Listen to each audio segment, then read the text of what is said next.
అందరం దేవునికి స్తోత్రం చెల్లిద్దాం. హల్లెలూయా, హల్లెలూయా. దేవునికి మహిమ కలుగును గాక.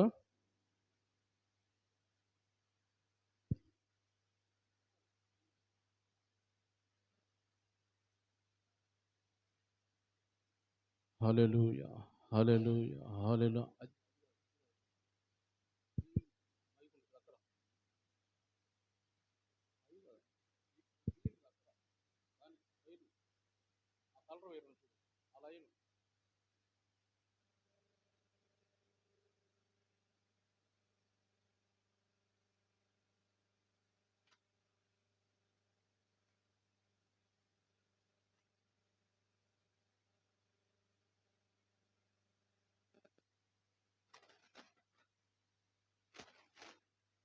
దేవుని పరిశుద్ధ నామానికి మహిమ కలుగును గాక.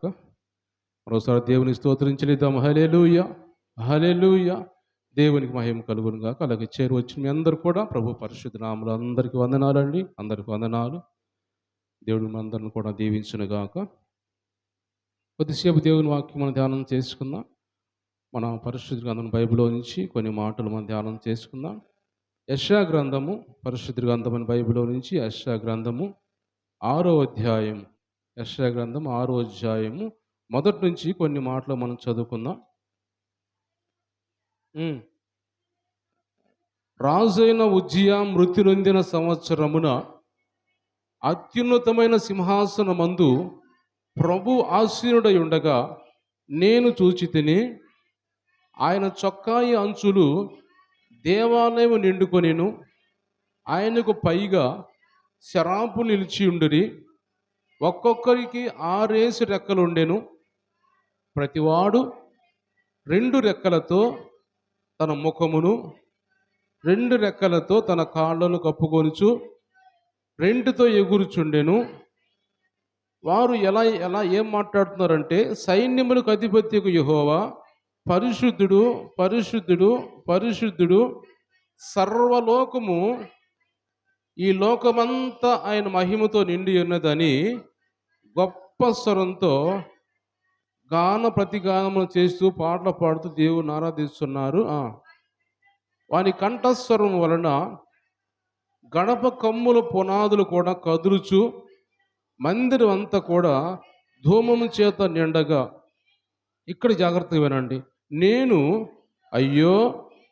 నేను అపవిత్రమైన పెదవులు గలవాడని, అపవిత్రమైన పెదవులు గల జనుల మధ్య నివసించువాడను.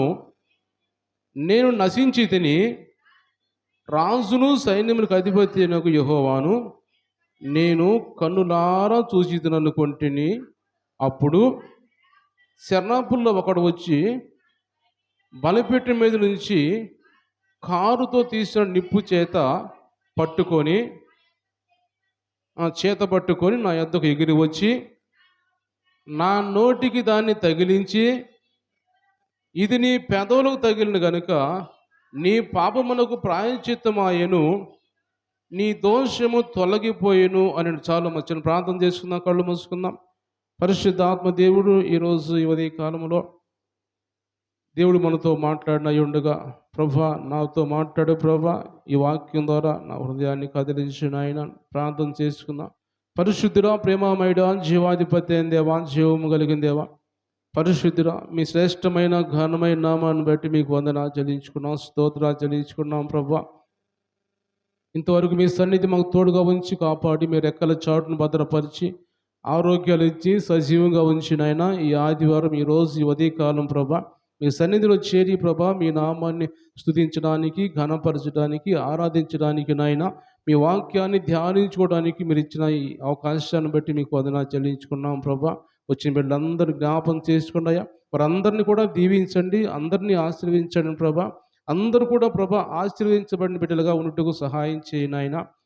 ఎవరు బలహీనులుగా ఉన్నారో మంచి ఆరోగ్యాలు దయచేయమని ప్రార్థిస్తున్నాం. ప్రభా, ఇంకా రావాల్సిన బిడ్డలు కూడా త్వరగా మీ సన్నిధికి రావడానికి మీ సహాయం చేయమని ఈ చదవబడిన వాక్యం ద్వారా ప్రభా మాతో మీరు మాట్లాడిన ప్రభా, వ్యతిరేకపరిచే ప్రతి ఒక్క దురాత్మని చీకటిని ప్రభా, వాక్యానికి ఆటం కలిగించే ప్రతి ఒక్క దురాత్మ నిద్రమతో యేసు నామములో నశించిపోవునుగా కన్నా ఆయన మీ సన్నిధి మాకు తోడుగా ఉంచమని యేసు పరిశుద్ధ నామములో ప్రార్థన అడిగి పొందుకొని ఉన్నాం తండ్రి, ఆమేన్. అందరూ దేవుని స్తోత్రం చెల్లిద్దాం. హల్లెలూయా, హల్లెలూయా.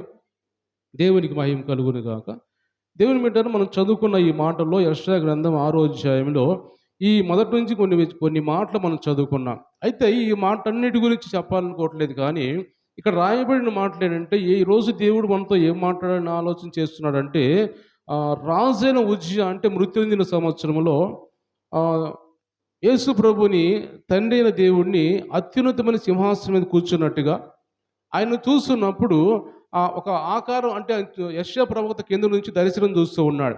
ఆ దర్శనంలో యెషయా ప్రవక్త చూస్తున్నప్పుడు తండ్రి అయిన దేవుడు ఎలాగ పుడుతున్నాడంటే, ఆయన అత్యున్నతమైన సింహాసనం మీద కూర్చున్నాడు. ఆయన కూర్చున్న దగ్గర నుంచి కూడా ఆయన చొక్కా ఏసుకున్న పైన అంగీ ఎలా ఉందంటే, అంగీతోటి దేవాలయం అంతా కప్పబడిపోయింది. దేవాలయం కనబడట్లేదు. ఎక్కడున్నాడు ఆయన? ఆకాశంలో కూర్చున్నాడు ఆయన.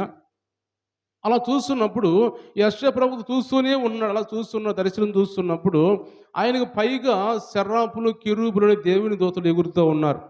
వాళ్ళు 6 రెక్కలు ఉంటే 2 రెక్కలతో ఎగురుతున్నారు. 2 రెక్కలతో కళ్ళు మూసుకున్నారు. 2 రెక్కలతో కాళ్ళు కప్పుకున్నారు. ఈ విధంగా, ఎందుకంటే ఆయన పరిశుద్ధుడు కాబట్టి ఆయన చూడలేకపోతున్నారు.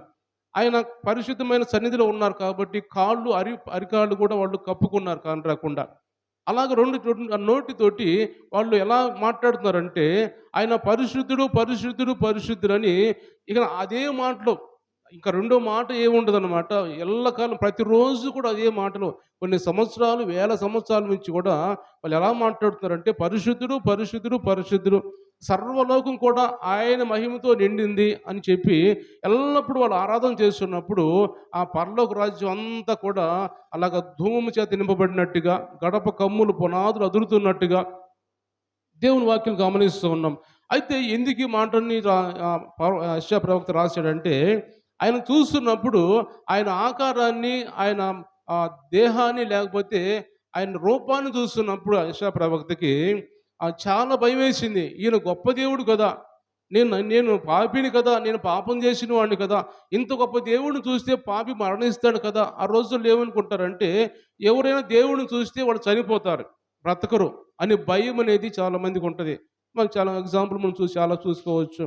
ఆ సంసోను తల్లిదండ్రులు కూడా వాళ్ళు అదే అనుకుంటారు. అయ్యో, నేను దేవుడిని చూశాను కదా, నేను బ్రతకనేమో. గిద్యోను కూడా అదే అనుకుంటాడు. దేవుడు నాకు కనపడ్డాడు కదా అని నేను చనిపోతానేమో. ఈ విధంగా కొంతమంది బైబిల్లో చూస్తే దేవుడిని చూసిన వాళ్ళు చనిపోతారేమో అని భయపడుతుంటారు. ఈయన అనుకుంటున్నాడు, యెషయా ప్రవక్త అనుకుంటున్నాడు, నేను దేవుడిని కన్నులారా చూశాను కదా. అయ్యో, నేను దేవుని కన్నులారా చూశాను, నేను పరిశుద్ధుడు కదా, నేను పరిశుద్ధమైన సన్నిధిలో ఉన్నాను కదా, నేను పాపిని కదా, అపవిత్రమైన పెదవులతో నేను ఉన్నాను కదా అని ఆయన గుండెలు బాదుకుంటూ ప్రార్థన చేస్తూ ఆయన మాట్లాడుతూ ప్రార్థిస్తున్నప్పుడు వెంటనే దేవుని దగ్గర నుంచి ఒక శరాపులో నుంచి ఒక దూత వచ్చి కారు తీసుకొని వచ్చి బలిపెట్టి మీద కాలుతున్న ఒక కడ్డీ ఒకటి తీసుకొని వచ్చి నిప్పులో నుంచి యెషయా ప్రవక్త పెదాలకు తగిలించినప్పుడు ఆయన ఆత్మతో నింపబడినట్టుగా, ఆయన పరిశుద్ధ ఆత్మతో నింపబడి దేవుని కోసం పనిచేసిన వాడుగా మారిపోయినట్టుగా, పూర్తిగా దేవుని ఆధీనంలోకి వచ్చినట్టుగా దేవుని వాక్యం మనం చూస్తున్నాం. దేవుని స్తోత్రం చెల్లిద్దాం. హల్లెలూయా. కాబట్టి దేవుని బిడ్డలారా, ఈరోజు దేవుడు మనతో మాట్లాడుకున్న మాటలేమంటే, యెషయా ప్రవక్త ఈ దర్శనం చూసినంతటి కాదు, కానీ దర్శనం చూసిన తర్వాత ఆయన ఎలాంటి వాడిగా మారిపోయాడు. దేవుడు దర్శించిన తర్వాత, దేవుడు ఆయన పాపాలను తొలగించిన తర్వాత, దేవుడు ఆయన్ని పూర్తిగా పాపం తొలగించి తీసివేసిన తర్వాత, ఆయన దోషాలను తీసివేసిన తర్వాత యెషయా ప్రవక్త ఎలాగ మారిపోయాడు, ఎలాంటి వాడిగా మారిపోయాడు అని ఈరోజు దేవుడు మనతో మాట్లాడుతున్నాడు. ఎలాంటి వాడిగా మారిపోయాడు అంటే, పూర్తిగా దేవుని ఆధీనంలోకి వెళ్ళిపోయాడు ఆయన.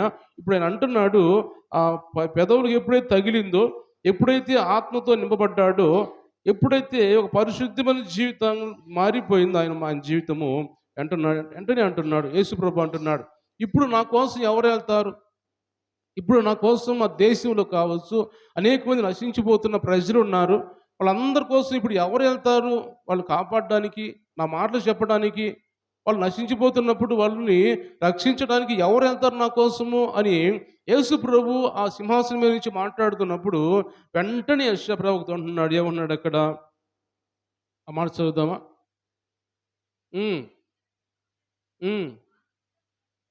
ఎవడు పోవునని ప్రభు సెలవీయగా వింటిని, అంతట నేను చిత్తగించుము, నేనున్నాను, నన్ను పంపమనగా. దేవుని స్తోత్రం చెల్లిద్దాం. హల్లెలూయా. ఇక్కడ మనం చూసిన మాట ఏంటంటే యెషయా ప్రవక్త అంటున్నాడు, అప్పుడు దాకా పాపిగా ఉన్నవాడు, అప్పుడు దాకా దేవుడంటే లోతుగా తెలియనివాడు, రక్షణ లేనివాడు, పాపంలో జీవించిన యెషయా ఆయన ప్రవక్తగా మారిపోయాడు ఇప్పుడు. ఆయన దర్శనం చూసిన తర్వాత ప్రవక్తగా మారిపోయి, నీ కోసం నేను పని చేస్తాను ప్రభు అంటున్నాడు. నీ కోసం నేను ముందుకెళ్తాను ప్రభు అంటున్నాడు. అయితే దేవుని బిడ్డారా, జాగ్రత్తగా వినండి. ఆ రోజుల్లో ఎలాంటి పరిస్థితులు జరుగుతున్నాయంటే, దేవుని ప్రవక్తలు అనబడిన వారిని, దేవుని బిడ్డలు అనబడిన వారిని ఆహ్, ఎలాగ చంపుతున్నారో, ఎలాగ హింసిస్తూ ఉన్నారో, ఎలాగా చంపి వాళ్ళని ఏ విధంగా శ్రమలు పెడుతున్నారో, కొంతమందిని కాల్చివేయడం కావచ్చు, కొంతమందిని ఖడ్గంతో చంపడం కావచ్చు, రకరకాలుగా దేవుని ప్రవక్తల్ని, దేవుని నమ్మిన వారిని హింసిస్తూ, చంపుతూ ఉన్న దినాల్లో జాగ్రత్తగా గమనించాలి మనం. అలాంటి దినాల్లో యెషయా ప్రవక్త అంటున్నాడు, నేను పోతాను ప్రభు అంటున్నాడు. నీకోసం నేను నేను నేను ముందుకెళ్తాను. నీకోసం నేను ముందుకెళ్ళి నీ మాటలు చెబుతాను. నీ ప్రవక్తగా ఉంటాను. నీ నోటి బోరుగా ఉంటాను అని యెషయా ప్రవక్త తెగించి ముందుకెళ్ళాడు. ఆయనకు తెలుసు ప్రవక్తగా మారిపోతే, దేవుని కోసం పని చేస్తే ఏం జరిగిందో తెలుసు ఆయనకి. ఎలాంటి హింసలొస్తాయో, ఎలాంటి కష్టాలొస్తాయో, ఎలాంటి ప్రమాదాలొస్తాయో తెలుసు ఆయనకి. తెలిసి కూడా ఆయన ఒక బాధ్యతను తీసుకున్నాడు. నేను దేవుని కోసం పని చేయాలి. దేవుడు నన్ను రక్షించాడు కాబట్టి, నన్ను కాపాడాడు కాబట్టి, నా పాప జీవితాన్ని తీసివేసి ఒక రక్షణ నాకు ఇచ్చాడు కాబట్టి, నేను దేవుని కోసం పని చేయాలి అనే ఒక బాధ్యత తీసుకున్నట్టుగా దేవుని వాక్యం మనం చూస్తూ ఉన్నాం. దేవుని స్తోత్రం చెల్లిద్దాం. హల్లెలూయా. ఈరోజు దేవుడు మనందరితో మాట్లాడుతున్న మాటలు ఏమిటంటే, దేవుడు మనల్ని కూడా రక్షించాడు. దేవుడు మనల్ని కూడా కాపాడాడు. మన పాపాలను తీసివేసి, రక్షించి మనల్ని వాడుకుంటానికి దేవుడు సిద్ధపడుతూ ఉన్నాడు. అయితే దేవుడు ఒక మాట అడుగుతున్నాడు, నా కోసం ఎవరు పని చేస్తారు? మీరందరిలో రక్షించబడ్డారు కదా! నా కోసం ఎవరు పని చేస్తారు? నా కోసం ఎవరు ముందుకెళ్తారు? ఎందుకు ఈ దేవుడు ఇంతగా అడుగుతున్నాడు, నా కోసం ఎవరు పని చేస్తారనంటే, అనేక మంది ప్రజలు నశించిపోతూ ఉన్నారు. అనేక మంది విగ్రహారాధికులుగా, అనేక మంది దుష్టుడు బంధకాల్లోకి వెళ్ళిపోయి ఉన్నారు. ఆ బంధకాల్లో ఉన్న వారిని విడిపించాలంటే నా మాటలు చెప్పాలి, నా సువార్త ప్రకటించాలి. కాబట్టి ఎవరు వెళ్తారు అని ఈరోజు దేవుడు మనతో మాట్లాడుతున్నాడు. ఈరోజు అనేక మంది మన గ్రామంలో కావచ్చు, మన ప్రాంతాల్లో కావచ్చు, అనేక మంది దుష్టుడు బంధకాల్లో, రకరకాల వ్యసనాల్లో, రకరకాల అలవాట్లతో హృదయాలు సరిలేకుండా దుష్టుడు బంధకాల్లో మగ్గిపోతున్నవారు, సాతాను బంధకాల్లో మగ్గిపోతున్నవారు ఎంతోమంది ఇప్పుడు ఉన్నారు. అందుకు దేవుడు అంటున్నాడు, నా కోసం ఎవరు పని చేస్తారు? రక్షించబడ్డారు కదా, మారు మనసు పొందారు కదా, ఎవరు పని చేస్తారు నా కోసం అని దేవుడు మనల్ని అడుగుతున్నాడు. మనం ఏం చెబుతాం? మనం ఏం చెప్పాలి? ప్రభా, నేను వెళ్తాను ప్రభా, ఎందుకు నాకు రక్షణ ఇచ్చావు కాబట్టి, నన్ను కాపాడు కాబట్టి నేను నీ కోసం పని చేస్తాను ప్రభా అని ఒక ధైర్యంగా చెప్పేవారిగా మనం ఉండాలని దేవుడు మనతో మాట్లాడుతున్నాడు. అయితే దేవుని కోసం పని చేస్తున్నప్పుడు కొన్ని కష్టాలు వస్తాయి, హింసలు వస్తాయి, ఇబ్బందులు వస్తాయి, ప్రమాదకరం పరిస్థితులు వస్తూ ఉంటాయి. కానీ వీటన్నిటిని కూడా మనం దృష్టిలో పెట్టుకోవాలి. ఒక మాట మనం చెప్పేటప్పుడు దేవునికి, ప్రభా నేను చేస్తాను అని మాట చెప్పేటప్పుడు మనం కొన్ని విషయాలు జ్ఞాపకం చేసుకోవాలి. అలా ముందుకెళితే ఎంత ప్రమాదమో తెలుసు, ఎంత ప్రమాదం వచ్చిందో తెలిసి కూడా మనము దాన్ని ఆలోచించుకొని దేవుని పని చేయడానికి ముందుకెళ్ళాలి. అంతేకాని మధ్యలోకి వెళ్ళిన తర్వాత, కొంత నేను ఉంటాను ప్రభు అని కొంత భక్తి చేసిన తర్వాత, కొంతమందిని రక్షించిన తర్వాత, దేవుని కోసం కొంత వాడబడిన తర్వాత మధ్యలో ప్రమాదాలను చూసి భయపడి, ఎగ్జాంపుల్ మనం పేతురుని చూసుకోవచ్చు. పేతురుని గమనించినట్టయితే పేతురు కూడా దేవుని కోసం దేవుని వెంట తిరిగిన వాడే, దేవునితో ఉన్నవాడే. ఆయన కొంతకాలం తర్వాత దేవుడు యేసు ప్రభుని సిలువ వేసే సమయంలో ఆయన భయపడ్డాడు. దేవుని సన్నిధిలో భయపడి, ఆయన ఎవరు నాకు తెలియదయ్యా, ఆయన ఎవరో నాకు తెలియదు, నేను ఎరుగను అని 3 సార్లు పేతురు అబద్ధం ఆడినట్టుగా దేవుని వాక్యం చూస్తాం. అంటే మధ్యలో వెనక్కి తిరిగిపోయేవారుగా ఉండకుండా, ఆయన దేవుని భక్తిలో దేవుడు రక్షించిన తర్వాత కొనసాగేవారిగా ఉండాలి, కానీ మధ్యలో వెనుదిరుగు చూసేవారుగా ఉండకూడదని దేవుడు మాట్లాడుతున్నాడు. పేతురు ఎన్నోసార్లు 2, 3 సార్లు తప్పిపోతాడు. దేవుడు ఉన్నాడు కదా, దేవుడు నాకు ఎదురుగా ఉన్నాడు కదా, ఇది సముద్రమైనా నేను నడవగలను ఒక ఆలోచన ముందు వచ్చింది. కానీ సముద్రంలో దిగి వెళుతున్నప్పుడు అంత గొప్ప దేవుడు, సముద్రాన్ని కలుగజేసిన దేవుడు ఆయన, సముద్రానికి ఆనకట్టలు వేసిన దేవుడు ఆయన, తలుపులు బిగించిన దేవుడు ఆయన, అది కదలకుండా అక్కడ నిలబెడలు చేసిన దేవుడు ఆయన, నాకు ఎదురుగా ఉంటే నాకెందుకు భయం అనే ఆలోచన లేకుండా మధ్యలోకి వెళ్ళిన తర్వాత డౌట్ పడ్డాడు. మధ్యలోకి వెళ్ళిన తర్వాత భయపడ్డాడు. అంటే నా ఎదురు గొప్ప దేవుడు ఉన్నాడు, సృష్టికర్త ఉన్నాడు అనే సంగతి మర్చిపోయాడు ఆయన. ఈరోజు మనతో మాట్లాడుతున్న మాటలు కూడా మనం కూడా దేవుని కోసం పని చేయాలంటే మనం దేవుడిని చూస్తూ ముందుకు వెళ్ళాలి, కానీ మనం మన ఆలోచనలు మార్చుకోకూడదు. మధ్యలో పరిస్థితులు వచ్చినాయి, మధ్యలో గాలివాన లాంటి, తుఫాన్ లాంటి పరిస్థితులు వచ్చినా కానీ దేవుని దగ్గర నుంచి వెనక్కి తిరిగే ఆలోచన మనం చేయకూడదు కాదు.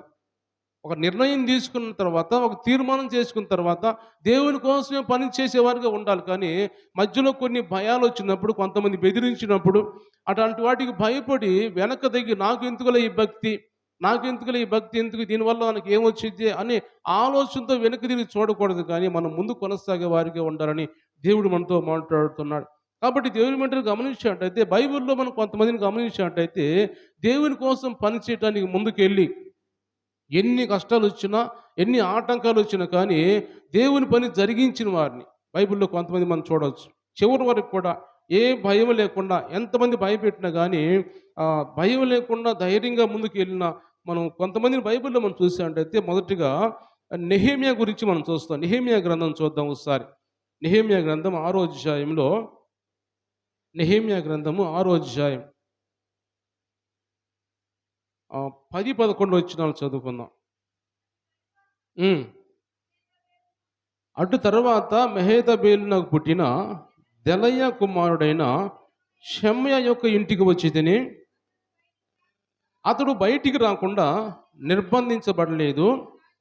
రాత్రి కాలమందు నిన్ను చంపుటకు వారు వచ్చెదరు గనుక నువ్వు దేవుని మందిర గర్భాలయములోనికి లోపలికి మనం పోయి తలుపు వేసుకునేది రండి అని చెప్పగా, నేను, ఈ మాట జాగ్రత్తగా వినండి, నేను నా వంటి వాడు పారిపోవచ్చున, ఇంత వాడునైనా నేను నా ప్రాణము రక్షించుకున్నటకైనను గర్భాలయమును ప్రవేశింపవచ్చునా, నేను అందులో ప్రవేశింపను అంటే దేవుని స్తోత్రం చెల్లిద్దాం. హల్లెలూయా. దేవుని బిడ్డలు గమనించడం జాగ్రత్తగా. దేవుడు ఇక్కడ మాట్లాడుతున్న మాటలు నెహెమ్యా గురించి మాట్లాడుతున్నాడు. నెహెమ్యా ఒక రాజు దగ్గర పానం అందించేవాడు, పానీయం అందించేవాడు.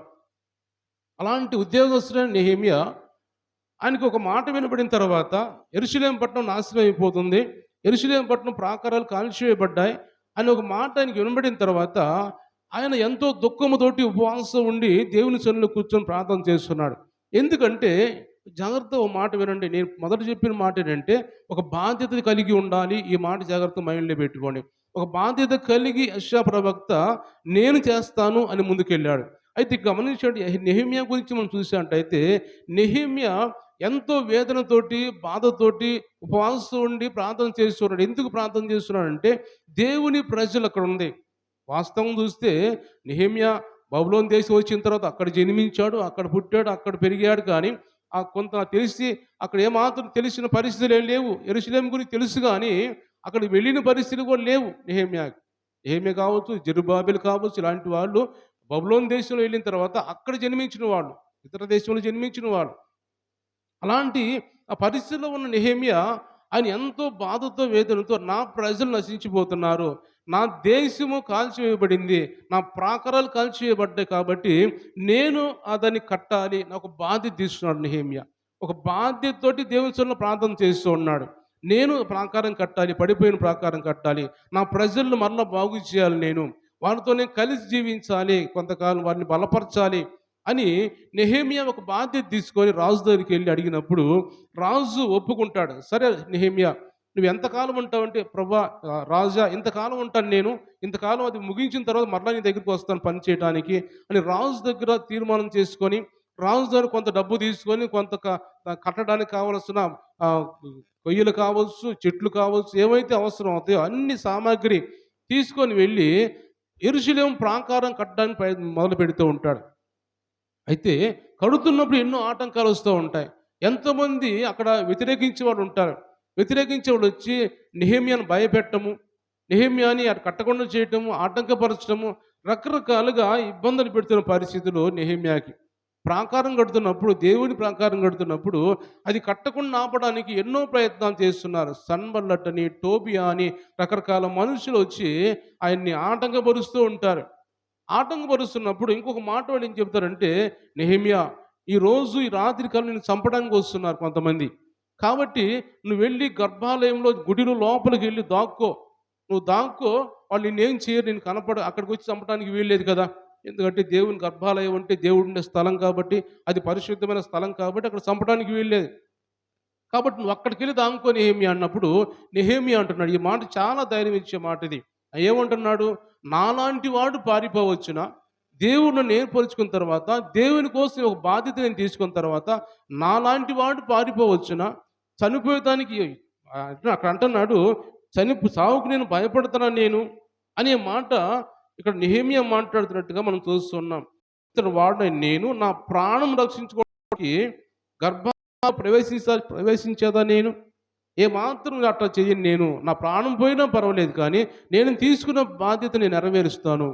చూడండి దేవుని బిడ్డలు గమనించినట్టయితే నెహెమ్యా అంటున్నాడు, నేను ఒక బాధ్యత తీసుకున్న తర్వాత దేవుని కోసము, దేవుని ప్రజలు లేకపోతే దేవుని పట్టణం అది, దేవుని పేరు పెట్టబడిన పట్టణం యెరూషలేము పట్టణము. అలాంటి పట్టణం నశించిపోతున్నప్పుడు నేను ఒక బాధ్యత తీసుకున్నాను. తీసుకున్న బాధ్యత నేను నెరవేర్చాలి కదా! అని ప్రాణం పోయినా పర్వాలేదు నాకు, నేను దాన్ని నెరవేరుస్తాను అని ప్రాణం అప్పగించి, వాళ్ళు అందరూ ఆయన నాయకత్వం వహించి, ఆయనతో ఉన్నవారు కొంతమంది ఖడ్గాలు తీసుకొని, ఒక చేత్తో ఆయుధాలు పట్టుకొని, ఒక చేత్తో పని జరిగించి, ఒక చేత్తో ప్రాకారం కడుతున్నారు, ఒక చేత్తో ఖడ్గాలు పట్టుకొని ఉన్నారు. అంటే ఈ విధంగా ఈ నెహెమ్యా నాయకత్వంలో యెరూషలేము ప్రాకారం అంతా కూడా కట్టబడినట్టుగా దేవుని వాక్యం మనం చూస్తున్నాం. దేవుని స్తోత్రం చెల్లిద్దాం. హల్లెలూయా.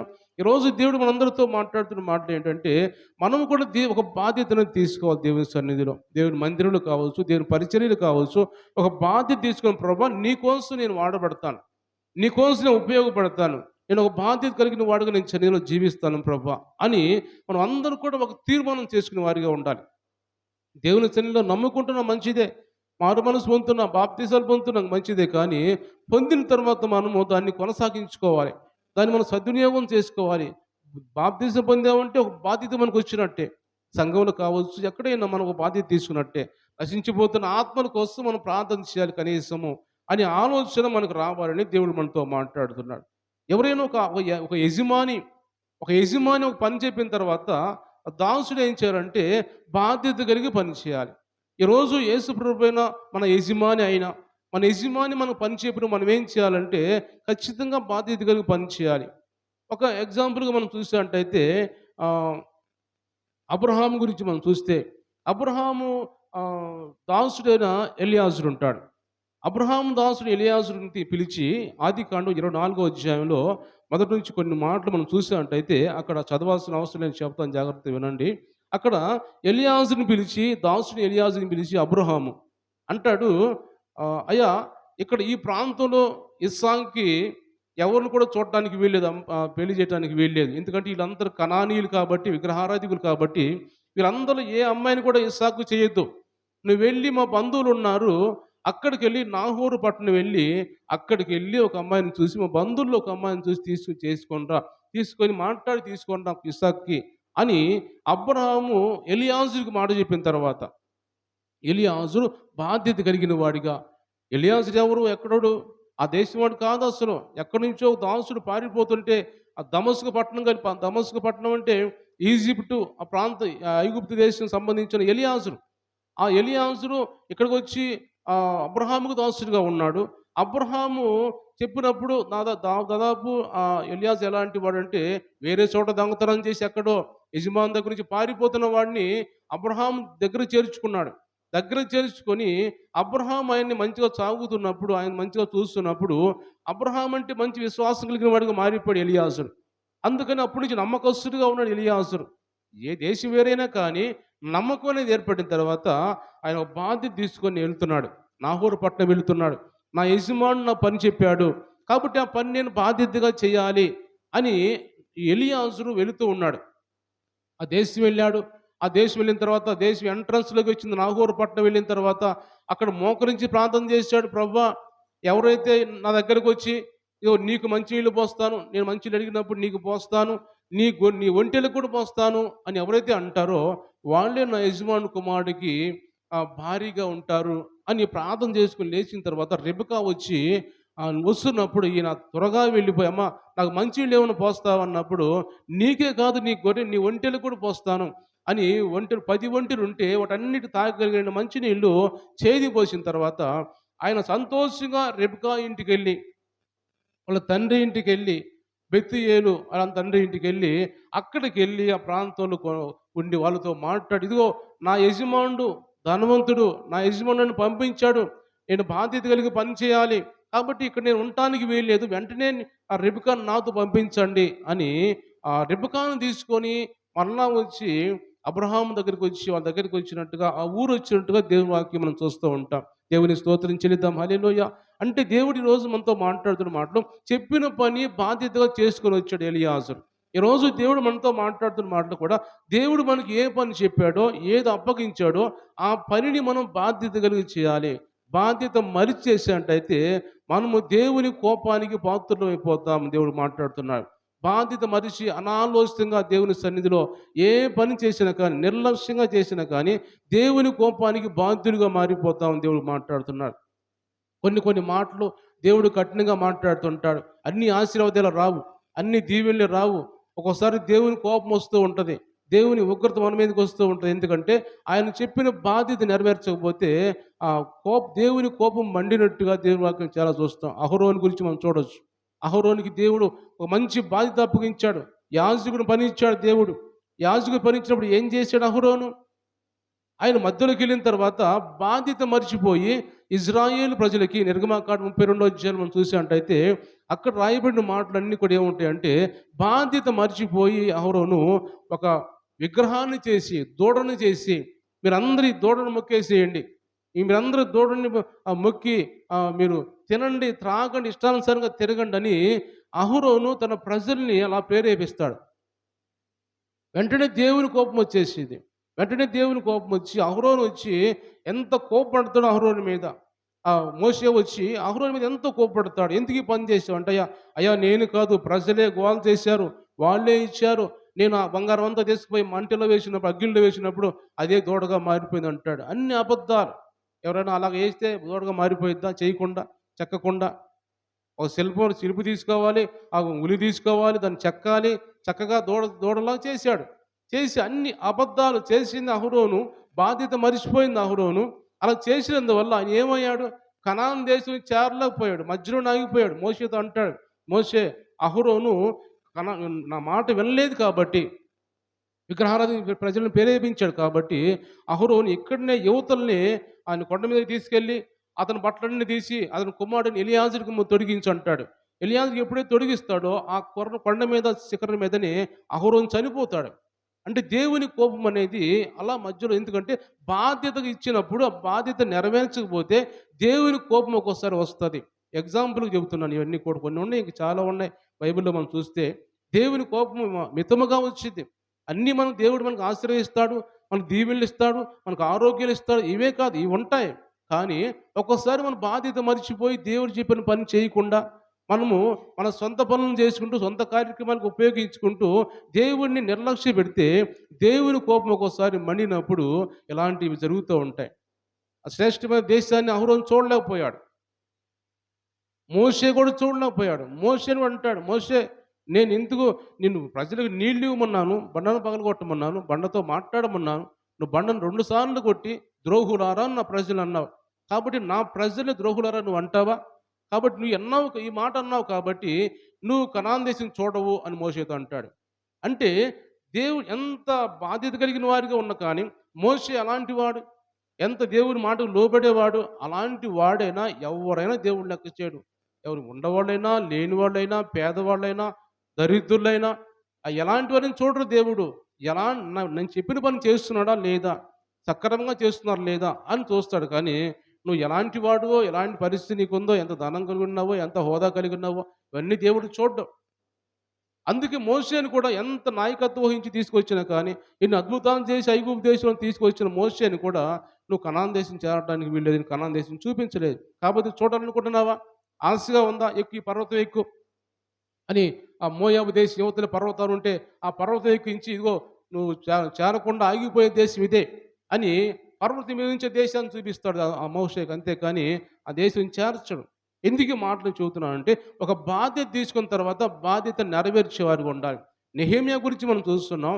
నెహెమ్యా అంటున్నాడు, నాలాంటి వాడు పారిపోవచ్చునా? నాలాంటి వాడు ప్రాణం రక్షించుకొని దాక్కోవాలా?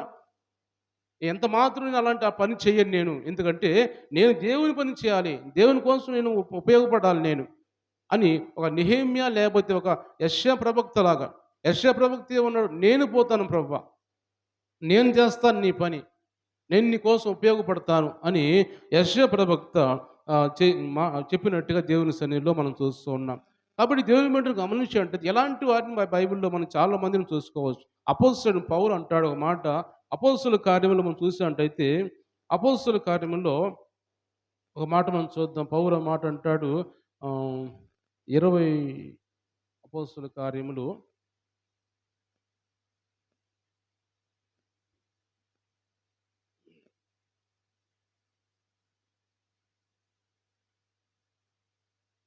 అపోస్తలుల కార్యములు ఆయన అంటాడు ఒక మాట, దేవుని కోసం నా ప్రాణము నేను ఎంత ప్రియంగా ఎంచుకొనుండేను అంటాడు. మాట చూద్దాం ఒకసారి.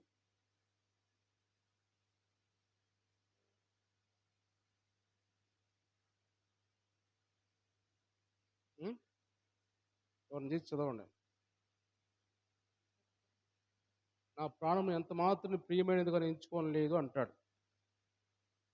ఎక్కడ? 20వ అధ్యాయంలో, 20వ అధ్యాయంలో 23, 24 వచనాలు చదువుకుందాం. హ్మ్. హ్మ్. బంధకములను, శ్రమలు నా కొరకు కాచుకొని ఉన్నవని పరిశుద్ధాత్మ ప్రతి పట్టణములోను నాకు సాక్ష్యమిచ్చున్నాడని తెలియను. అయితే దేవుని కృపా సువార్తను గూర్చి సాక్ష్యమిచ్చుటకు సాక్ష్యమిచ్చుట యందు నా పరుగును నేను ప్రభువైన యేసు వలన పొందిన పరిచర్యను తుదముట్టింపవలనని నా ప్రాణమును నాకు ఎంత మాత్రమును ప్రియమైనదిగా ఎంచుకొనట్లేదు. దేవుని స్తోత్రం చెల్లిద్దాం. హల్లెలూయా. ఇక్కడ పౌలు అంటున్నాడు, అపోస్తలుడు పౌలు అంటున్నాడు, నాకు ఎన్నో బంధకాలు ఉన్నాయని గమనిస్తున్నాను, నాకు అన్ని కనబడుతున్నాయి, నాకు ఎలాంటి బంధకాలు వస్తాయో, ఎంత శ్రమలు వస్తాయో, ఎన్ని ఇబ్బందులు వస్తాయో తెలుసు. కానీ దేవుని కోసము నా ప్రాణాన్ని ఎంత మాత్రం కూడా దాన్ని నేను ప్రేమించట్లేదు. నా ప్రాణం పోయినా పర్వాలేదు కానీ నేను దేవుని కోసం ముందుకెళ్ళాలి, దేవుని సువార్తను ప్రకటించాలి. ఎందుకంటే దేవుడు నన్ను పిలుచుకున్నందుకు, దేవుడు నన్ను ఏర్పరుచుకున్నందుకు, నేను ఆ నీ దారిని పోతున్నప్పుడు దేవుడు నాకు ప్రత్యక్షమయ్యి దర్శనంలో కనపడి, తర్వాత దేవుడు నాతో మాట్లాడి, నువ్వు చాలా పని చేయాలి నా పని అని దేవుడు నాకు అప్పగించిన పనిని నేను మాత్రం మధ్యలో ఆపను. నా ప్రాణం నేను ప్రియమైనదిగా నేను ఎంచుకోవట్లేదు, నా ప్రాణాన్ని నేను ప్రేమించట్లేదు ఏమాత్రం కూడా, దేవుని పని కోసం నేను ముందు కొనసాగుతాను అని అపోస్తలుడైన పౌలు దేవుని కోసము ఆయన ప్రాణం కూడా అప్పగించడానికి సిద్ధపడినట్టుగా దేవుని వాక్యం మనం చూస్తాం. కాబట్టి దేవుని వెంటనే గమనించినట్టయితే దేవుడు ఈరోజు మనతో మాట్లాడుతున్న మాట అన్నీ కూడా, దేవుడు మనకి ఏమైతే అప్పగించాడో ఆ పని మనము సక్రమంగా చేయాలని దేవుడు ఈరోజు మనతో బాధ్యత కలిగిన వారుగా మనం చేయాలని దేవుడు మాట్లాడుతున్నాడు. కాబట్టి ఇంకా చాలా విషయాలు పౌలు గురించి మనం చూస్తే ఆయన అంటాడు, దేవుని కోసం నేను నా ప్రాణం ఇవ్వడానికి కూడా నేను ఇష్టపడుతూ ఉంటాను. దేవుని కోసం ఎందుకు నన్ను ఇలాగ బాధ పెడుతూ ఉంటారు? 21వ అధ్యాయంలో, అదే అపోస్తలుల కార్యంలో 21వ అధ్యాయము 13వ వచనం చూసినట్టయితే, పౌలు ఇదెందుకు మీరు ఏడ్చి నా గుండెలు బద్దలు చేసేదిరేలా, నేనైతే ప్రభువైన యేసు నామము నిమిత్తము యెరూషలేములో బంధించబడుటకు మాత్రమే కాక చనిపోవడానికి కూడా సిద్ధంగా ఉన్నానని చెప్పాను. దేవుని స్తోత్రం చెల్లిద్దాం. హల్లెలూయా. దేవుని బిడ్డలారా, అపోస్తలుడు పౌలు దేవుని కోసము ప్రాణం ఇవ్వటానికి కూడా ఇష్టపడుతూ ఉన్నాడు. అంటే ఈరోజు దేవుడు మనతో మాట్లాడుతున్న మాటలు, ఒక బాధ్యత ఇచ్చిన తర్వాత దేవుడు ఆ బాధ్యత నెరవేర్చే వారిగా ఉండాలి. లేకపోతే సంఘంలో కావచ్చు, మన కుటుంబాల్లో కావచ్చు, మనం ఉన్న ప్రాంతాల్లో కావచ్చు, నీకేం బాధ్యత ఇస్తాడో, లేకపోతే నీకు ఒక అధికారం ఇచ్చాడా, ఓ నాయకులుగా ఇచ్చారా, అవి ఏ బాధ్యత మనకి ఇచ్చారో ఆ బాధ్యతను మనం సక్రమంగా నెరవేరిస్తే, యజమానుడికి నమ్మకంగా మనం పనిచేస్తే యజమానుడు మనకు గొప్ప బహుమానం ఇస్తాడని దేవుడు మాట్లాడుతున్నాడు. ఆ గొప్ప బహుమానం పొందుకున్న తర్వాత మనకు తెలుస్తుంది ఎలాంటి బహుమానం అనేది. యజమానుడు ముందే చెప్పడు. ఎందుకంటే ఆయన చూస్తూ ఉంటాడు, మనం చేస్తున్న పని చూస్తూ ఉంటాడు. ఎంత పని చేస్తున్నాడు, నమ్మకంగా చేస్తున్నాడు లేదా, చేసిన తర్వాత ఆ బహుమానం ఆయనకి ఇష్టమైనది ఇస్తాడు. ఎందుకంటే మీ దగ్గర మీరు ఏ పని చేస్తారో మీకు కావాల్సిన జీతం నా దగ్గర ఉంది. ప్రకటన గ్రంథం 22వ అధ్యాయంలో మనం చూస్తే అక్కడ దేవుడు అంటాడు, మీరు చేసిన పనికి జీతం నా దగ్గర ఉంది, ఆ జీతం నా దగ్గర దాచిపెట్టాను, అది నేను ఇస్తానంటాడు. చివరి చదవమ్మా, చివరి అధ్యాయం ఉంటుంది చూడు, చివరిన లాస్ట్ పేజ్. ఇదిగో త్వరగా వచ్చుచున్నాను, ఆ, ప్రతి వానికి చుట్టూ నేను సిద్ధపరిచిన జీతము నా యొద్ద ఉన్నది. 12వ వచనం, 22:12 రాయబడిన మాట, ఇదిగో త్వరగా నేను వస్తున్నాను.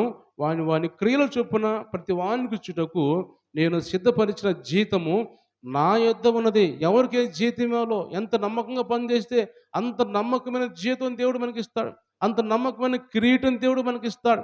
అలాంటి కిరీటాలు మనం పొందుకునే వారిగా, అలాంటి మంచి జీతం మనం పొందుకునే వారిగా ఉండాలి కానీ, మనము అహరోను వలె ఉగ్రత కోపం, దేవుని కోపానికి బలైన వారిగా మనం ఉండకూడదు. ఇంకా బాధ్యత ఇచ్చిన తర్వాత కొంతమంది ఇంకా బైబిల్‌లో మనం చూస్తే అలాంటి వారు చాలామంది ఉన్నారు. ఆ దేవుని పని చేయకుండా మధ్యలో ఆపేసుకున్నవాళ్ళు. దేవుని చెప్పిన పనిని కోల్పోయిన వారు మనము బైబిల్‌లో మనం సౌలు రాజును కూడా చూడొచ్చు.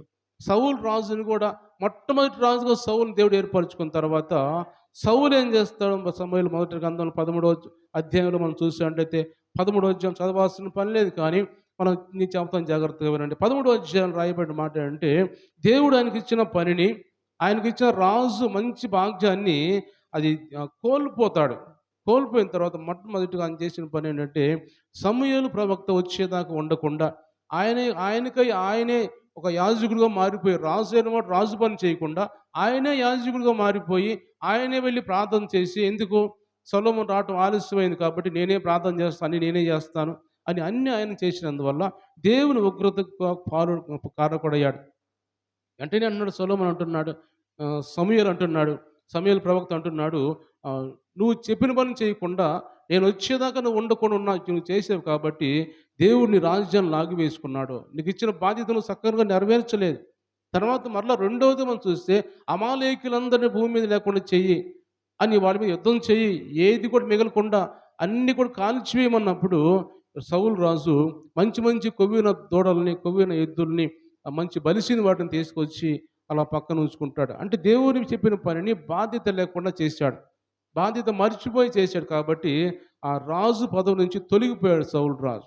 అంటే ఒక్కోసారి మనకు కూడా దేవుడు ఈరోజు మనతో అందరితో మాట్లాడుతున్న మాటలు, మనం కూడా బాధ్యత లేకుండా పని చేస్తే మనకి ఇచ్చిన దాన్ని తొలగిస్తాడు దేవుడు. మనకిచ్చిన దాన్ని దేవుడు తీసివేసుకుంటాడు. చాలామంది గమనించాలి మనం. చాలా నిర్లక్ష్యంగా మాకంతా తెలుసులే అనుకోవద్దు. ఏం తెలియదు మనకి. నాకు ఏం తెలీదు. ఇది బైబిల్ చదువుకున్నప్పుడు దేవుడు ఇచ్చిన ఆలోచన ప్రకారం మాట్లాడుతున్నాం కానీ, బైబిల్‌లో ఎవరు కూడా ఒక మూల కూడా మనకు తెలియదు. ఈ రోజు చదువుతున్న కొత్తగా మనకుంటది. ఒక రోజు మనం చదువుతున్నాం అనుకోండి, మత్తయి సువార్త చదివి ఈరోజు చదివాం. రేపు చదివితే ఇంకా కొత్తగా ఉంటది. రోజు రోజుకి కొత్తగా లోతైన విషయాలు మనకు తెలుస్తూ ఉంటాయి బైబిల్‌లో నుంచి. అంతేకాని తెలిసిన వాళ్ళు ఎవరు లేరు. అనుకోవద్దు ఎవరు కూడా నాకంతా తెలుసు, ఆ బైబిల్ అంతా తెలుసు అని ఏమి అనుకోవద్దు. కానీ ఎందుకంటే మనకి ఏమీ తెలీదు. నాకేం తెలీదు ప్రభా, మాకు నేర్పించు ప్రభా అని మనం అనాలి కానీ, మనకు తెలిసిన వారుగా నిర్లక్ష్యంగా మనం ఉండకూడదు. కాబట్టి దేవుడిచ్చిన పరిచర్యని, దేవుడిచ్చిన అవకాశాలని మనం సద్వినియోగం చేసుకోకపోతే మన దగ్గర నుంచి అది లాగేసుకుంటాడు. అది రక్షణ కావచ్చు, ఇంకోటి కావచ్చు, ఇంకోటి కావచ్చు. దేవుడు లాగేసుకున్న తర్వాత మనం చాలామంది నేను పేర్లు చెప్పాను కానీ మన గ్రామంలో ఉన్నారు.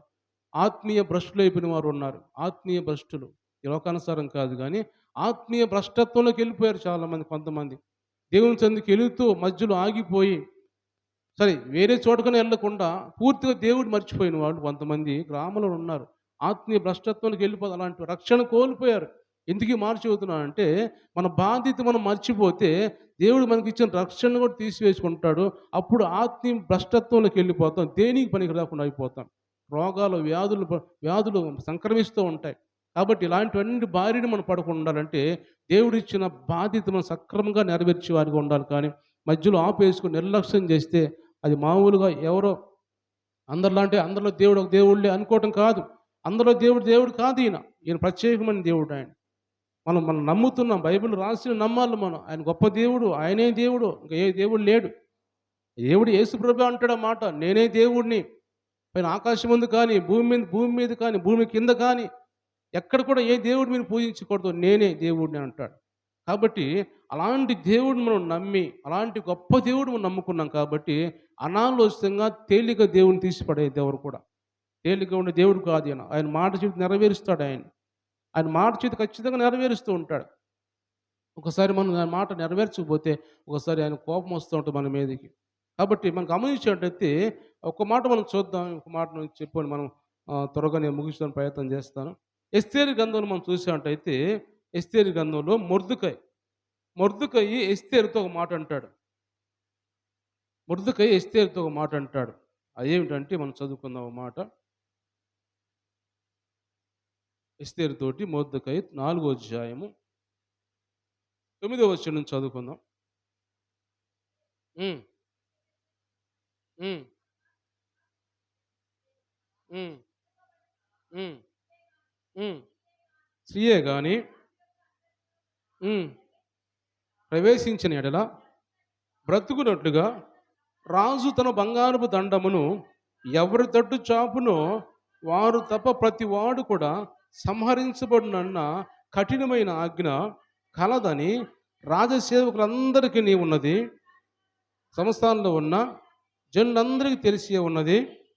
నేటికి 30 దినముల నుండి రాజునొద్దకు ప్రవేశించుటకు నేను పిలువబడలేదని చెప్పమని దేవునికి స్తోత్రం చెల్లిద్దాం. హల్లెలూయా.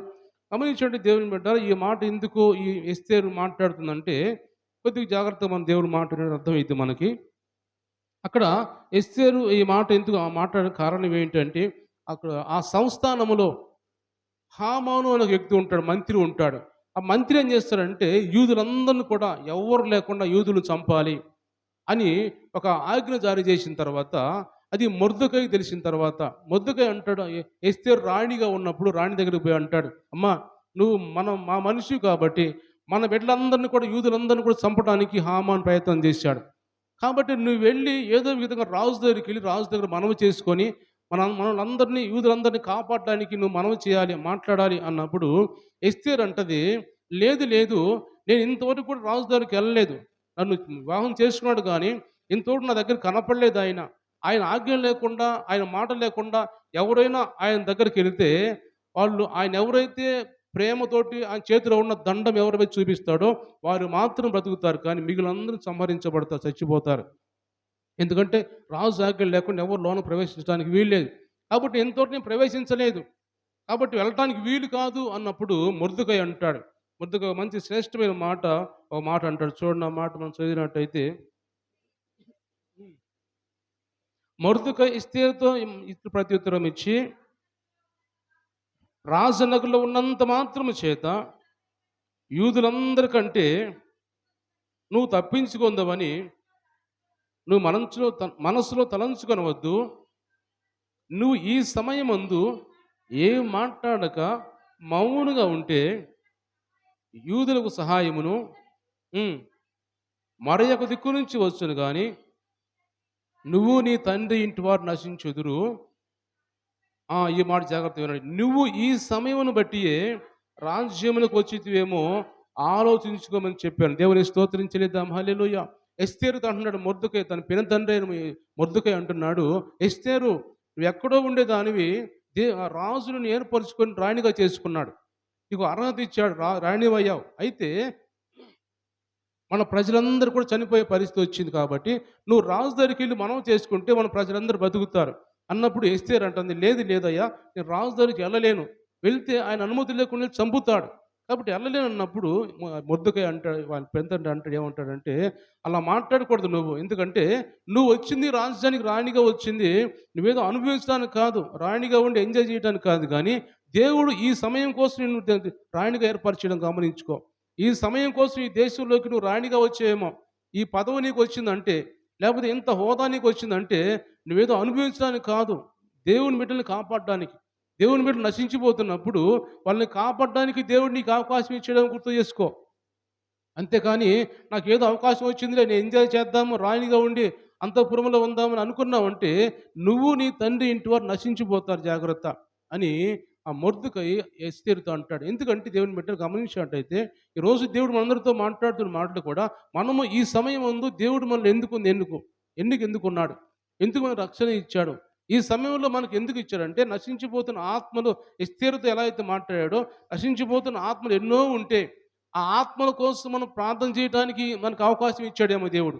ఈ సమయమందు ఎందుకు మనకు అవకాశం ఇచ్చాడు, ఎందుకు మనకు రక్షణ ఇచ్చాడంటే దీనికోసమేనేమో, నశించిపోతున్న బిడ్డల కోసమేమో, వాళ్ళ కోసం ప్రార్థన చేయడానికేమో దేవుడు మనకు అవకాశం ఇచ్చాడు. కానీ మనం మర్చిపోయి మనకి మంచి అవకాశం వచ్చిందిలే, నేను రక్షించబడ్డాను, నేను పరలోక రాజ్యం వెళ్తాను చాలులే, నేను వెళ్తే చాలులే అనుకొని మనం నిర్లక్ష్యంగా ఉంటే, ఇక్కడ మొర్దెకై అంటున్నాడు, ఏమాత్రం అలాంటి ఆలోచనతో ఉంటే నువ్వు నీ తండ్రి ఇంటి వారు నశించిపోతారు, జాగ్రత్త అని ఎస్తేరు తోటి మొర్దెకై మాట్లాడుతున్నాడు. దేవుడు ఆయన బిడ్డల్ని వేరొక విధంగా రక్షించుకుంటాడు. నువ్వు నీ వల్ల కాకపోయినా కానీ ఏదో ఒక విధంగా ఆయన బిడ్డను రక్షించుకుంటాడు. కాబట్టి అది నువ్వు ఉన్నావు కాబట్టి నీ ద్వారా దేవుడు రక్షించాలనుకోని నిన్ను నియమించాడేమో. అంతేగాని నీ అందం వల్ల, నీ ఆస్తి వల్ల, లేకపోతే నీ హోదా వల్ల నువ్వు రాణి అవ్వలేదు. నువ్వు అనుభవించడానికి రాణిగా కాలేదు నువ్వు. అంతేకాని దేవుడు నువ్వు కాకపోతే ఇంకొకరి ద్వారా దేవుడు ఆయన బిడ్డను రక్షించుకుంటాడు. కానీ నువ్వు నీ జీవితాన్ని సరిచేసుకోవటానికి, లేకపోతే నువ్వు నీకిచ్చిన బాధ్యతను నువ్వు నెరవేర్చుకోవటానికి దాన్ని నువ్వు కూడా ఉపయోగించుకో ఆ మాటని. అది నువ్వు సద్వినియోగం చేసుకొని, నువ్వు దాన్ని ఉపయోగించుకొని ఆ బాధ్యత నెరవేర్చుకో. నీకు మంచి పేరుంటది. ఎస్తేరు ప్రార్థనించిన వల్ల అనేక మంది రక్షించబడ్డారు. నీకు పేరుంటది కాబట్టి, అలా నువ్వు బాధ్యతను ఉపయోగించుకో అన్నప్పుడు వెంటనే ఎస్తేరు మనస్సు మార్చుకుంటది. వెంటనే మనస్సు మార్చుకొని పర్లేదు. నా ప్రాణం పోయినా పర్వాలేదు. నేను చనిపోయినా పర్వాలేదు. నా ప్రజలు బాగుండాలంటే నేను చనిపోయినా పర్లేదు కాబట్టి నేను ఏమైనా సరే రాజు దగ్గరికి వెళ్ళిపోతాను నేను. అంతర్గృహంలోకి వెళ్ళిపోయి చనిపోయినా పర్వాలేదు వెళ్తాను నేను అని రాణి నా కోసం మీరు ప్రార్థన చేయండి అని 3 దినాలు ఉపవాసుడు అందరూ కూడా ఉపవాసుడు ప్రార్థన చేసిన తర్వాత ఆ ఎస్తేరు రాజు దగ్గరికి వెళ్ళిద్ది. వెళ్ళినప్పుడు వెంటనే రాజు ఏమాత్రం కోప్పడకుండా ఆయన చేతిలో ఏమైతే దండం ఉంటుందో ఆ దండం ఎస్తేరు వైపు చూపినప్పుడు ఎస్తేరు వైపు చూపి, ఎస్తేరు నీకేం కావాలి కోరుకో, ఏం కావాలి, నీ ఏ కోరికతోనే వచ్చావు, రాజ్యంలో సగం రాజ్యం నీకు రాసియమంటావా, ఏం కావాలి నీ కోరుకో ఎస్తేరు అన్నప్పుడు ఆమె ఎంతో సంతోషం ఆనందంతో నిండిపోయేది. అయ్యా నా ప్రజలు నశించిపోతున్నారు అంటే మొట్టమొదటిగా ఆ మాట చెప్పలేదు కానీ ముందు నా ఇంటికి విందుకు రండి అయ్యా, విందుకు ఆహ్వానించడానికి వచ్చాను మిమ్మల్ని అన్నప్పుడు విందుకు వచ్చిన తర్వాత 2 సార్లు విందుకు పిలిచిన తర్వాత 3వసారి నా ప్రజలు నశించిపోతున్నారయ్యా, నాకు బాధ్యత ఉండాలి కదా, నా ప్రజలు ఒక పక్క నశించిపోతూనే సంతోషంగా ఉండేదా, నేను తింటూ తాగుతూ హాయిగా ఉండేదా, లేదు అయ్యా నా ప్రజలు కాపాడబడాలి. హామాను అనే ఒక వ్యక్తి ఉన్నాడు, అతను మమ్మల్ని అందరం చంపాలనుకున్నాడు చెప్పినప్పుడు వెంటనే రాజు ఒక ఆజ్ఞ జారీ చేసి నేను రాసిన ఆజ్ఞ ఏమైతే ఉందో అది చెరపడానికి వీల్లేదు కానీ వేరొకటి రాసుకొని నేను ఉంగరం ఇస్తాను, నా ముద్ర ఉంగరంతో అక్కడ ముద్ర వేసుకొని దాని ప్రకారం మీరు చేసుకోనని రాసిన ఆజ్ఞని చెరుపుతాడు. అంటే దేవుడు ఆయన బిడ్డల కోసం రాజు ఆజ్ఞలు మార్చాడనమాట. రాజు ఆజ్ఞ మార్చి ఆయన బిడ్డలు కాపాడడానికి ఇక్కడ ఎస్తేరుని ఎన్నుకున్నట్టుగా దేవుని వాక్యం చూస్తున్నాం. ఆ రోజు ఎస్తేరు యోధులను కాపాడకపోతే దేవుడు ఏదో ఒక విధంగా అయినా దేవుడు రక్షించుకుంటాడు కానీ ఆ యూదులు అనేవాళ్ళు లేకుండా చనిపోయేవాడండి. వాస్తవం మనం చూసినట్టయితే హామాను చంపించేసేవాడు. కాబట్టి దేవుడు ఏమంటారు ఒక బాధ్యత ఇచ్చిన తర్వాత బాధ్యతని నెరవేర్చుకునే వారిగా ఉండాలి. ఒకవేళ నీకు తెలియకపోతే దేవుని సేవకులో దేవుని వాక్యం ద్వారా నీకు గద్దించబడుతున్నప్పుడు తెలియజేస్తున్నప్పుడు ఆ మాటల ద్వారా నువ్వు సరి చేసుకొని నేను వాడబడాలి. అవును దేవుడు నన్ను ఏర్పరిచింది ఎందుకు, దేవుడు నాకు అవకాశం ఇచ్చింది ఎందుకో, రాణిగా అవకాశం ఇచ్చాడు ఎస్తేరుకి, లేకపోతే ఈరోజు మందిరంలో నాకు అవకాశం ఇచ్చాడు, లేకపోతే దేవుని సన్నిధిలో మనం దేవుని చేత అంగీకరించబడి రక్షించబడ్డామంటే ఆయన మనల్ని అంగీకరించినట్టే, మనల్ని ఆయన చేర్చుకున్నట్టే, ఆయన భార్యగా చేసుకున్నట్టు మనల్ని. కాబట్టి అలాంటి అవకాశం దేవుడు మనకు ఇచ్చిన తర్వాత అవకాశాన్ని సద్వినియోగం చేసుకొని ఆ బాధ్యతను మనం నెరవేర్చే వారిగా ఉండాలని పరిశుద్ధాత్మ దేవుడు మనతో మాట్లాడుతున్నాడు. కాబట్టి చాలా విషయాలు మనం చెప్పుకోవాల్సి ఉండే కానీ ప్రభువైన యేసుక్రీస్తు కూడా ఇంకా చివరిగా నేను మాట్లాడి ముగిస్తాను. ప్రభువైన యేసుక్రీస్తు కూడా ఈ లోకానికి వచ్చి ఒక బాధ్యత తీసుకొని వచ్చాడు. తండ్రి ఎవరిని పంపుదాం, ఎవరిని పంపుదాం, ఎవరిని ప్రవక్తలు పోతున్నారు, దైవజనులు పోతున్నారు, అందరిని చంపుతున్నారు, ఎవరిని పంపాలి నేను అని తండ్రి ఆలోచన చేస్తున్నప్పుడు ఆ తండ్రి నోటి నుంచి ఒక వాక్కు వచ్చిందంట నేను వెళ్తానని. ఆ వాక్కు భూమి మీదకి వచ్చి ఆ వాక్యముగా మారిపోయి ఆ వాక్యము శరీరధారిగా మారిపోయి ఆయన కృపాసత్య సంపూర్ణుడిగా మారిపోయి ఈ లోకానికి దిగి వచ్చి మనుష్య కుమారుడుగా దిగి వచ్చి ఆయన మన కోసం, మనం నశించిపోతున్న మన కోసం ఆయన మరణించి ఆయన శ్రమలు పొంది ఆ రక్తం కార్చబడి రకరకాలుగా ఆయన ఇబ్బంది పడి దూషించబడి అవమానించబడి చివరికి మన కోసం చనిపోయి వల్ల అంటే మన కోసం ప్రాణం ఇవ్వడానికి కూడా ఇష్టపడ్డాడు ఆయన. అపోస్తలుడు పౌలు ఏవైతే అన్నాడో ఎస్తేరు నా ప్రాణం పోయినా పర్లేదు ఎలాగైతే అన్నాడో ఆ యెషయా ప్రవక్త ఎలాగైతే ప్రాణాన్ని కూడా లెక్క చేయకుండా దేవుని కోసం ఉపయోగపడ్డారని, అదే నెహెమ్యా ఎలాగైతే నేను దేవుని కోసం ఉపయోగపడాలి, నా ప్రాణాన్ని రక్షించుకోవడం, నీ ప్రాణాన్ని ప్రేమించట్లేదు అని ఎలాగైతే అన్నారో ఈరోజు యేసు ప్రభు కూడా ఏమన్నాడంటే నా ప్రజల కోసం నేను ప్రాణం ఇవ్వాలి, అప్పుడు వాళ్ళు కాపాడబడతారు అని యేసు ప్రభు కూడా ఒక బాధ్యత తీసుకొని దేవుడు భూమి మీదకి వచ్చాడు. నేను వెళ్తాను, నేను వెళ్ళి వాళ్ళని రక్షిస్తాను, నేను వెళ్ళి వాళ్ళని కాపాడుతాను అని ఒక బాధ్యత తీసుకొని దేవుడు యేసు ప్రభు భూమి మీదకి వచ్చినట్టు దేవుడి వాక్యం చూస్తూ ఉన్నాం. కాబట్టి ఈ మాటలన్నిటిని మనం కూడా ప్రభువా మేము కూడా మీరు ఇచ్చిన బాధ్యత నెరవేర్చుకుంటాం. ఈ అవకాశం ఇచ్చావంటే ఈ సమయంలో ఎందుకు ఇచ్చావు మాకు, మీకోసం ఉపయోగపడటానికి ఇచ్చేవేమో, కాబట్టి మేము మీకోసం ఉపయోగపడతాం ప్రభు అని. ఎలాగైతే ఎలియాజరు యజమానుడైన అబ్రహాము చెప్పిన మాట విని బాధ్యతగా పని నెరవేర్చుకొని వచ్చాడో, ఈరోజు దేవుడు మనం చెప్పిన పని, అది సంఘంలో కావచ్చు, కుటుంబంలో కావచ్చు, బయట ఏదైనా పని చేస్తున్న దగ్గర కావచ్చు, ఒక బాధ్యత నీకు ఇచ్చినప్పుడు ఆ బాధ్యతను సక్రమంగా నెరవేరిస్తే నీకు దేవుడు నిన్ను దీవిస్తాడు, దేవుడు నిన్ను ఆశీర్వదిస్తాడు, దేవుడు నీ గొప్ప బహుమానం దేవుడు నీకు ఇస్తాడు. కాబట్టి ఆ బహుమానం కోసం మనం ఎదురు చూస్తూ ఉండేవారిగా ఉండాలి. ఆ బహుమానం పొందుకోవాలని దేవుడు కోరుకుంటున్నాడు. అలాగే మన అందరూ కూడా ఆ బహుమానం పొందుకోవాలి. అందరూ రక్షించబడాలి. ఎవరు ఖాళీ హృదయాలతో ఉండకూడదు. అందరూ రక్షించబడి ఆయన ఇచ్చే బహుమానం కోసం ఎదురు చూసేవారిగా ఉండాలి. ఆయన రాకడ కోసం ఎదురు చూస్తూ మనం ఆయన రాజ్యంలో చోటు దక్కించుకునే వారిగా ఉండాలని పరిశుద్ధాత్మ దేవుడు ఈరోజు మనందరితో మాట్లాడుతున్నాడు. కాబట్టి ఈ మాటలు దేవుడు దీవించి ఆశీర్వదించును గాక. కళ్ళు మూసుకుందాం. అందరూ కూడా లేచి నిలబడదామా? అందరూ లేచి నిలబడదాం. అందరూ కూడా లేచి నిలబడదాం. మీకోసం ప్రార్థన చేస్తాను. అందరూ లేచి నిలబడి ప్రార్థన కొద్దిసేపు అలా ప్రార్థన చేద్దాం. ప్రభువా, అవునయ్యా, ఒక బాధ్యత మాకు ఇచ్చావయ్యా. ఆ బాధ్యతను మేము నెరవేర్చుకోవాలి నాయన. అందరూ కూడా కళ్ళు మూసుకుందాం. ఎవరు ఇంకా అటు ఇటు దిక్కులు చూడొద్దు. చివరి ప్రార్థనలోకి వచ్చాం కాబట్టి అందరూ కూడా దేవుని సన్నిధిలో దేవుడు మనతో ఉన్నాడు.